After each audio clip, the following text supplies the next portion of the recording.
Pemirsa, Direktorat Reserse Kriminal Khusus Ditreskrimsus Polda Bali menangkap satu pelaku perdagangan dan penyeludupan penyu di Abian Semal, Badung. Pelaku WW menyimpan penyu di rumahnya dan ditemukan 11 penyu hidup dan 2 dalam keadaan mati.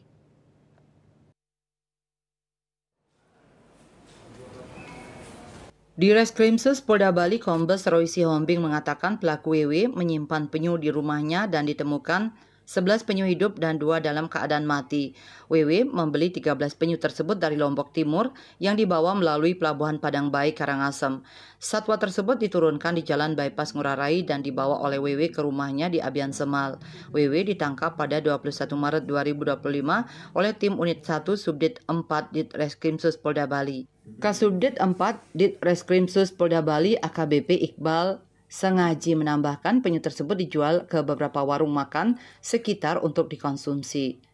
Setelah mendapatkan informasi, kami dan Direktorat Khusus bersama dengan BKSDA melakukan penyelidikan di sebuah rumah yang beralamat di Banjar Pika, Desa Pika, Kecamatan Abian Semal, Kabupaten Badung, yang diduga di situ tempat disimpannya satwa yang dilindungi.